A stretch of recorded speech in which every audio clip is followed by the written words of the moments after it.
Assalamualaikum warahmatullahi wabarakatuh. Waalaikumsalam warahmatullahi wabarakatuh. Ustaz, apakah bisa umur bertambah? Mungkin maksudnya apakah umur bisa bertambah ya? Panjang dengan meminta umur panjang, sedangkan semuanya sudah ditakdirkan. Jazakallahu khairan. Doanya kita untuk meminta dipanjangkan umur itu juga bagian dari takdir Allah. Jelas ya? Makanya para ulama ketika menerangkan hadis barang siapa yang ingin panjangkan umurnya dan yubsata fi rizki, dilapangkan rezekinya, falyasil rahimah, hendaknya dia menyambung silaturahimnya. Kok bisa demikian? Sedangkan umur sudah ditakdirkan, rezeki juga sudah ditakdirkan. Maka kata para ulama, tidak ada kontradiksinya. Karena Allah yang telah menakdirkan bahwa ini sebab dipanjangkan umurnya. Allah yang menakdirkannya bahwa si fulan akan melakukan ini, maka Allah takdirkan umurnya bertambah. Paham ya? Ini penjelasan secara umum. Kedua, takdir ada yang sifatnya di Lauhul Mahfuz, maka ini tidak akan pernah berubah-ubah. Yang kedua, takdir yang ada di tangan para malaikat Allah, ini di catatan mereka. Di catatan mereka, seperti juga di Lailatul Qadar. Maka kata Allah dalam Al-Quran, yamhullahu ma yasha'u wa yuthbit wa indahu ummul kitab. Allah menghapus dan menetapkan sesuai dengan kehendaknya. Allah ubah-ubah. Tetapi di sisinya ada kitab induk Lauhul Mahfuz. Yang ada Lauhul Mahfuz nggak berubah-ubah. Yang ada di lembaran-lembaran malaikat itu yang bisa berubah. Jelas ya? Namun nasihat saya, jangan meminta untuk dipanjangkan umur, tetapi mintalah untuk diberkahi umur. Karena umur yang panjang jika tidak berkah nggak bermanfaat. Sehingga ada istilah apa? Tua-tua keladi. Semakin tua semakin jadi. Makanya dalam sebuah hadis yang diriwayatkan oleh Imam Tirmidzi dari Abdullah bin Busr radhiyallahu anhu, Nabi bersabda, khairun nasi man tala umruhu wa hasuna amaluhu wa syarrun nasi man tala umruhu wa sa'a amaluhu. Manusia yang paling baik adalah orang yang panjang umurnya, tapi Nabi sebutkan sifat yang kedua, baik pula amalannya. Artinya kalau amalan yang enggak baik, umurnya panjang, enggak. Yang kedua kata Nabi, orang yang paling buruk, orang yang paling jelek itu adalah orang yang panjang umurnya tapi amalannya pun semakin jelek.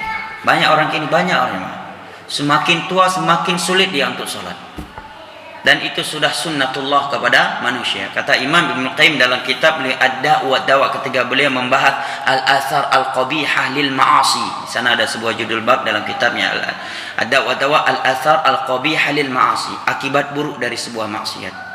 Di antaranya kata beliau, semakin sering seorang melakukan satu maksiat, maka dia akan terbiasa dengan itu sehingga membuat dia sampai pada tingkatan dia akan tersiksa jika tidak melakukan maksiat itu, sekalipun ketika dia melakukannya tidak merasakan lagi nikmat maksiat itu.